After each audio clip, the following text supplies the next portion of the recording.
Good morning students. आज हम लोग कक्षा 8 की संस्कृत के प्रथमा पाठा सुभाषितानि के पाठ पर आधारित प्रश्नोत्तर का अध्ययन इस वीडियो में करेंगे। पिछले पार्ट में आपने सुभाषितानि के श्लोकों का अध्ययन किया था, तो इस पार्ट में हम सुभाषितानि के इन पाठ पर आधारित प्रश्नों का उत्तर पढ़ेंगे। लेकिन प्रश्नों का उत्तर पढ़ने से पहले, जानने से पहले हम आपको बता दें कि इस चैनल को आपने अब तक सब्सक्राइब नहीं किया है तो चैनल को सब्सक्राइब अवश्य कर लें, बेल आइकन दबा दें जिससे कि नया वीडियो अपलोड होते ही उसका नोटिफिकेशन आपके पास पहुंच जाए। वीडियो को अधिक से अधिक लाइक और शेयर करें। हमें भी कमेंट करके ये ज़रूर बताएं कि ये वीडियो आपको कैसा लगा। वीडियो को अंत तक ज़रूर देखें, तभी आप इन संस्कृत के प्रश्नों का उत्तर कैसे लिखना है और किस उत्तर में किस प्रश्न के उत्तर को किस प्रकार लिखना है और किस प्रश्न का उत्तर क्या होगा, ये आपको आसानी से समझ में आ जाएगा। तो आइए हम देखते हैं इस सुभाषितानि पर आधारित पहले प्रश्न को। पाठे दत्तानाम पद्यानाम सस्वरवाचनम कुरुत। तो इसको मैंने आपको पढ़ के बताया है श्लोकों का अर्थ, तो आप वहाँ से इसके पहले वाला वीडियो देख करके आप वहाँ से इन श्लोकों को पढ़ना सीख लेंगे कि कैसे हम पढ़ते हैं संस्कृत को। तो अब आइए हम देखते हैं दूसरा प्रश्न।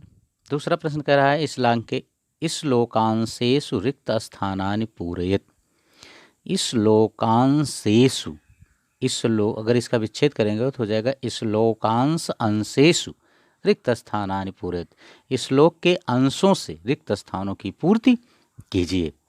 तो देखो ये लिखा गया है समुद्रम आसाद्य, समुद्रम आसाद्य।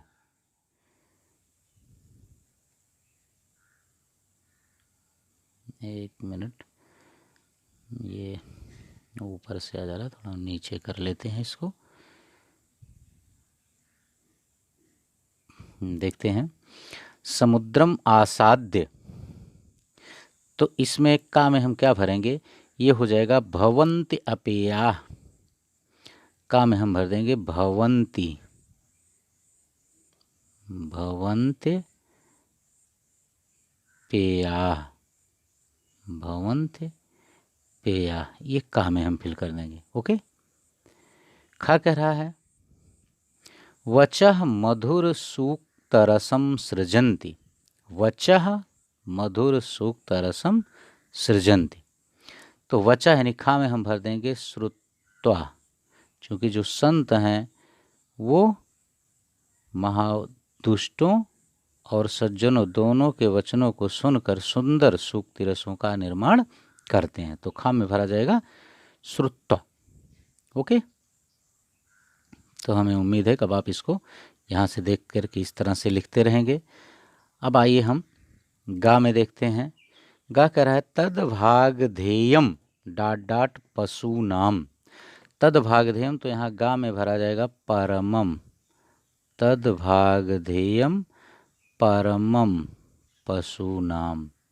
यह पशुओं का परम सौभाग्य है कि मनुष्य सींग और पूंछ से रहते हुए, मनुष्य होते हुए भी पशुओं की तरह है, लेकिन वह तिनका नहीं खाता है। ओके। तो ये था गा। ये हम घा देखते हैं। घा कह रहा है विद्या फलम कृपणस्य सौख्यम। विद्या फलम यानी किसका विद्या फल नष्ट होता है, और कृपणस्य सौख्यम कंजूस की मित्रता नष्ट होती है। तो विद्या फलम घा में भरेंगे व्यसनिनः। व्यसनिनः यानी व्यसनी का अर्थात बुरी आदत वाले की विद्या नष्ट हो जाती है, व्यसनिनः। ओके बच्चों, तो ये था घा। अब इसके बाद फिर हम देखते हैं एक इसमें और बचा है एक खंड, अंगा। अंगा कह रहा है स्त्रियाम सर्वम, स्त्रियाम डाट डाट सर्वम तद डाट डाट कुलम। स्त्रियाम रोच मानायाम, पहले में भरेंगे अंगा के रोच मानायाम। रोच माना, यम्मा है, रोच माना याम, ये पहले में भर देंगे। एक मिनट, रोच माना याम। ठीक। और उसके बाद सर्वम तद डाट डाट कुलम, यहाँ दूसरे में तद के बाद भर देंगे रोचते, रोचते कुलम। ओके बच्चों, तो ये था हमारा पहला पार्ट, यानी पहले प्रश्न का उत्तर।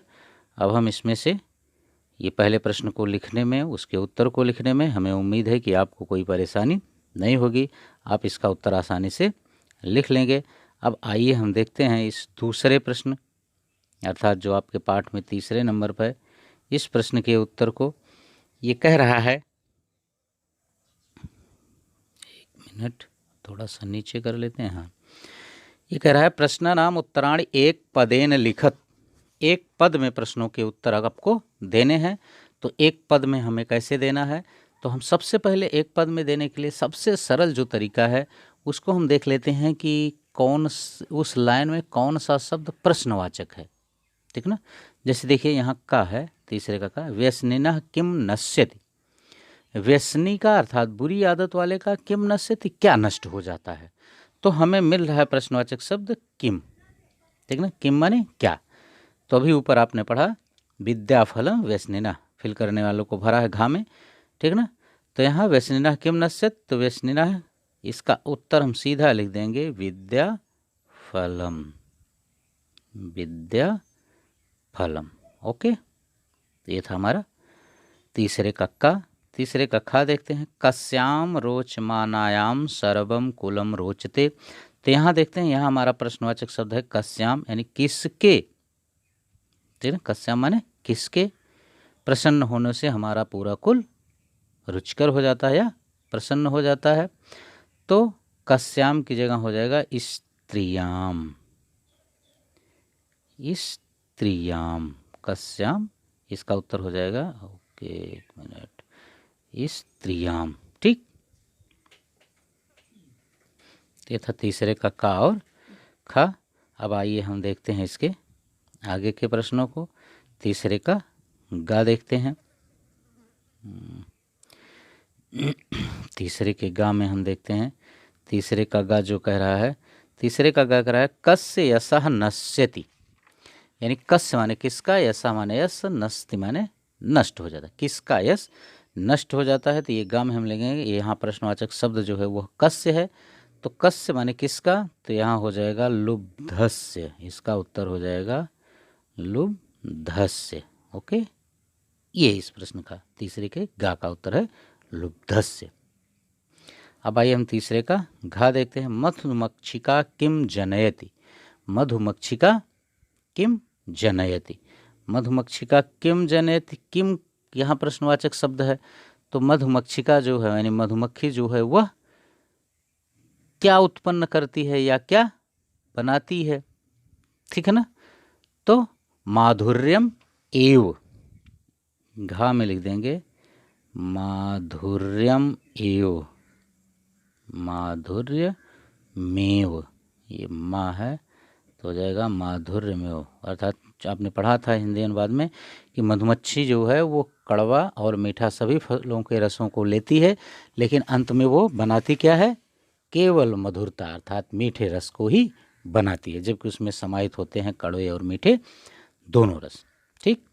तो इस तरह से हम इसका उत्तर। अब आइए हम इसके तीसरे का अंगा देखते हैं, मधुर सूक्त रसम के सृजंती, मधुर सूक्त रसम के सृजंती, तो मधुर सूक्त रसम के सृजंती, तो यहाँ के जो है ये प्रश्नवाचक शब्द है, तो के की जगह हो जाएगा संत, यानी संत पुरुष जो होते हैं वो मधुर सूक्तियों का निर्माण करते हैं। ओके बच्चों, तो ये था तीसरे प्रश्न का उत्तर।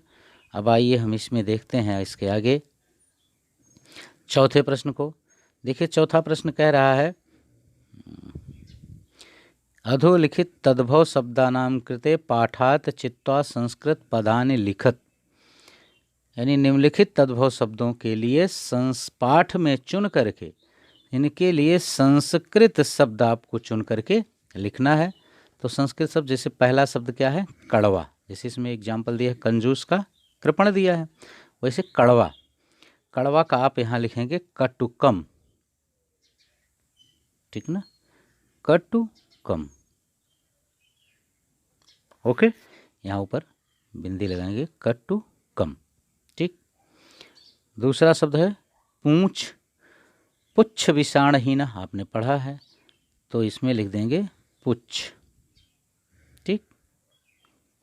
गा है, यानी तीसरा शब्द है लोभी, लोभी का हो जाएगा लुब्धः, लोभी का हो जाएगा लुब्धः। ये लोभी के लिए हमारे संस्कृत में पाठ में शब्द आया हुआ है। मधुमक्खी का, अब उसके बाद हमारा अगला शब्द बचता है, दो और बचते हैं, मधुमक्खी और तिनका। तो मधुमक्खी का हम देख लेते हैं, मधुमक्खी का हो जाएगा मधुमक्षिका, मधुमक्षिका। ठीक।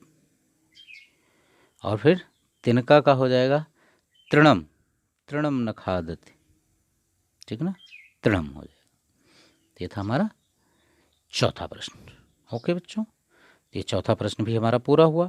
इस तरह से हमें उम्मीद है कि आप लोग इस वीडियो को बढ़िया से अच्छे से अंत तक देख करके, और निश्चित है कि आप इन प्रश्नों का उत्तर लिख लेंगे, आपको किसी प्रकार की कोई दिक्कत नहीं होगी। तो आइए अब हम देखते हैं पांचवा प्रश्न। देखिए पांचवा प्रश्न कह रहा है अधोलिखितेषु वाक्येषु कर्तृपदम क्रियापदम च चित्वा लिखत। तो देखिए यहाँ कर्तृपदम माने कर्ता के पद को, च क्रियापदम और क्रिया के पद को लिखना है। तो जैसे यहाँ देखिए यथा करके दिया है, संतः मधुर सूक्त रसम सृजन्ति, संत मधुर सूक्ति रस का निर्माण करते हैं। तो इसमें कर्ता कौन है, निर्माण कौन कर रहा है, संता, तो संत को कर्तृपद के नीचे लिख दिया। सृजन्ति करते हैं, ये क्रियापद है, तो क्रिया के नीचे सृजन्ति को लिख दिया गया।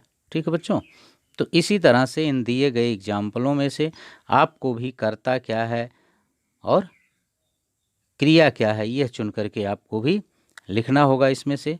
तो आइए अब हम देखते हैं कि इसमें से पहले में अपने पांचवें प्रश्न के काम है, निर्गुणम प्राप्य भवन्ति दोषाः। तो इसमें कर्ता के नीचे क्या लिखा जाएगा, कर्ता के नीचे आप निर्गुणम लिख देंगे, कर्ता के नीचे निर्गुणम, और भवन्ति ये क्रियापद के नीचे, अर्थात संता के नीचे निर्गुणम और सृजंत के नीचे भवन्ति। ओके, खा देखते हैं, गुणज्ञेषु गुणाः भवन्ति, गुणज्ञेषु, ठीक ना, तो इसमें गुणज्ञेषु जो है ये कर्ता है, भवन्ति जो है ये क्रियापद है। तो कर्ता के नीचे आप गुणज्ञेषु लिख देंगे, क्रिया के नीचे आप भवन्ति को लिख देंगे। ये खा हो गया। गा कह रहा है मधुमक्षिका माधुर्यम जनयेत, मधुमक्षिका तो यहाँ कर्ता जो है यानी मधुमक्खी ये है, और जनयेत माने उत्पन्न करती है या बनाती है, ये क्रियापद हो जाएगा। ठीक, उसी तरह से घा देखते हैं, पिशुनस्य मैत्री यशः नाशयति, पिशुनस्य, पिशुन जो होगा ये कर्ता हो जाएगा और नाशयति क्रिया हो जाएगी। फिर उसी प्रकार अंगा है, नद्यः समुद्रम आसाद्य अपेयाः भवन्ति, नद्यः जो है ये कर्ता, कर्तृपद के नीचे हो जाएंगी, कर्ता हो जाएंगी, और भवन्ति जो है ये क्रियापद हो जाएगा। ठीक, तो इस तरह से हम इसको भी फिल कर लेंगे। हमें लगता है कि इस वीडियो को अगर आप पूरा देखते हैं, अंत तक देखते हैं, तो आपको किसी प्रकार की कोई प्रॉब्लम इन प्रश्नों का उत्तर हल करने में नहीं होगी, और आप आसानी से इन प्रश्नों का उत्तर लिख ले जाएंगे। तो आइए अब हम देखते हैं छठा प्रश्न। छठा प्रश्न कह रहा है रेखांकितानि पदानि आधृत्य प्रश्न निर्माणम कुरु।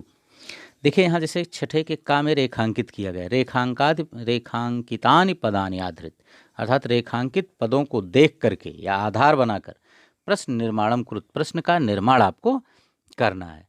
तो जैसे गुणाः गुणज्ञेषु गुणाः भवन्ति, गुण गुणवानों में गुण होते हैं। ठीक ना, तो गुणाः के स्थान पर आप के लिख देंगे। क्या लिख देंगे, गुणाः के स्थान पर के लिख देंगे इस तरह से। तो और बाकी ये पूरा वाक्य आप वैसे उतार देंगे, यानी जो शब्द रेखांकित है, जो शब्द मैं लिख रहा हूँ, उस रेखांकित शब्द के स्थान पर आपको जो मैं लिख रहा हूँ इन शब्दों को लिख देना है, और लास्ट में उसके बाद यहाँ प्रश्नवाचक चिन्ह लगा देना है। तो जैसे ये हो गया गुणाः गुणज्ञेषु गुणाः भवन्ति, तो जब इसका आप प्रश्न निर्माण करेंगे तो हो जाएगा के गुणज्ञेषु गुणाः भवन्ति, के गुणज्ञेषु गुणाः भवन्ति, ये आपका उत्तर बन जाएगा। उसी तरह से खा है, नद्यः सुस्वादु तोयाः भवन्ति, तो यहाँ देखिए नद्यः को रेखांकित किया है, तो नद्यः के स्थान पर आप काह लिख देंगे। नद्यः के स्थान पर क्या लिख देंगे? काह। बाकी सुस्वादु तोयाः भवन्ति, इतना पूरा ऐसे उतार देंगे काह के बाद, और लास्ट में प्रश्नवाचक चिन्ह लगा देंगे। तो हो जाएगा ये काह सुस्वादु तोयाः भवन्ति। ठीक उसी प्रकार से गा है 6 का, लुब्धस्य यशः नश्यति, यानी लोभी का यश नष्ट हो जाता है। लुब्धस्य को रेखांकित किया गया है, तो यहाँ देखिए आप लुब्धस्य के स्थान पर लिख देंगे कस्य। लुब्धस्य के स्थान पर लिख देंगे कस्य। ठीक, गा का उत्तर देने के लिए आप लुब्धस्य के स्थान पर लिख देंगे कस्य, और उसके बाद ये पूरा यशः नश्यत उतार देंगे कस्य के बाद, और लास्ट में प्रश्नवाचक चिन्ह लगा देंगे। तो ये बन जाएगा कस्य यशः नश्यति। ठीक, फिर उसी प्रकार से है घा, मधुमक्षिका माधुर्यम एव जनयति, मधुमक्खी मधुरता ही बनाती है या उत्पन्न करती है। तो यहाँ मधुमक्षिका रेखांकित की गई है, तो मधुमक्षिका के स्थान पर आप लिख देंगे का,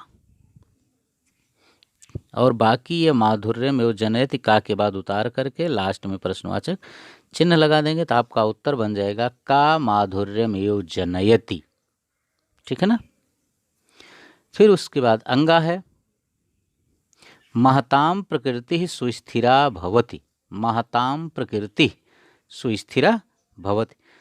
तो यहाँ देखिए प्रकृति को रेखांकित किया गया है, यानी महापुरुषों का क्या स्थिर होता है, तो प्रकृति के स्थान पर आप लिख देंगे का, बाकी महताम और उसके बाद सुस्थिरा भवति इतना पूरा उतार देंगे। तो इसका उत्तर आपका बन जाएगा, और उसके बाद अंत में लगा देंगे प्रश्नवाचक चिन्ह। तो ये हो जाएगा महताम का सुस्थिरा भवति, और लास्ट में प्रश्नवाचक चिन्ह। ओके बच्चों, तो उम्मीद है कि इस तरह से आप इन प्रश्नों का उत्तर लिख लेंगे और आपको इन प्रश्नों का उत्तर लिखने में कोई प्रॉब्लम नहीं आएगी। इस तरह से आप लोग अपनी फेयर कॉपी में नोट्स बना करके उसको तैयार करते रहेंगे, वहाँ से कोई दिक्कत किसी को नहीं आएगी। और अगर कोई प्रॉब्लम आती है तो आप हमें कॉल करके कभी भी उन प्रश्नों का उत्तर पूछ सकते हैं। आइए अब हम इस पाठ पर आधारित 7वां और अंतिम प्रश्न देखते हैं। उदाहरणानुसारम पदानि पृथक कुरुत, उदाहरण के अनुसार पदों को पृथक करना है, अलग करना है। देखिए जैसे यहाँ आपको दिया गया है एक एग्जाम्पल के लिए समुद्रम आसाद्य, तो समुद्रम धन आसाद्य लिख दिया गया। उसी तरह से है आपका दूसरा शब्द माधुर्यम एव, तो आप यहाँ माधुर्यम लिख दीजिए, धन के पहले आप लिख दीजिए माधुर्यम, माधुर्यम धन एव, माधुर्यम धन एव। उसी तरह से अल्पमेव, तो धन के पहले लिख दीजिए अल्पम, अल्पम धन के बाद लिख दीजिए एव, अल्पम एव। ठीक, अल्पम एव हो गया। ओके, अब इसी तरह से आप अगले का देख सकते हैं, यानी जो अगला शब्द है हमारा सर्वमेव, तो इसको आप लिख दीजिए सर्वम, ये वा के ऊपर रहा होगा सर्वम एव। ठीक ना, ते हो गया सर्वमेव। एक मिनट, ये वा रहेगा, वा है सर्वम एव, सर्वम धन एव। ठीक, अब उसके बाद हमारा अगला जो पद बन रहा है वो है समानपि, समानम अपि, समानम अपि, तो इसको धन के पहले इसके सामने लिख दीजिए समानम, और उसके बाद धन अपि, समानम धन अपि, ये हो गया। फिर है महात्मनाम मुक्ति, तो धन के पहले इसमें लिख दीजिए महात्मा नाम, महात्मा नाम, और फिर धन लगा करके लिख दीजिए उक्ति, वो आधा का, एक मिनट, उक्ति हम फिर यहाँ लिख दे रहे हैं, महात्मा नाम के बाद उक्ति आप धन लगा करके लिख दीजिएगा उक्ति, महात्मा नाम उक्ति। ठीक, तो ये थे हमारे संस्कृत के प्रश्न। ये प्रथमा पाठा अब पूर्णतः हमारा समाप्त होता है। इस वीडियो को देख करके आप अपनी फेयर कॉपी में नोट्स बना लीजिएगा। इस वीडियो को यहीं पर हम समाप्त करते हैं। यदि इस चैनल को अभी तक आपने सब्सक्राइब नहीं किया है तो चैनल को सब्सक्राइब अवश्य कर लें, वीडियो को अधिक से अधिक लाइक और शेयर करें। नेक्स्ट वीडियो में हम इसके अगले पार्ट को लेकर के पुनः आपके समक्ष उपस्थित होंगे। Okay, thank you.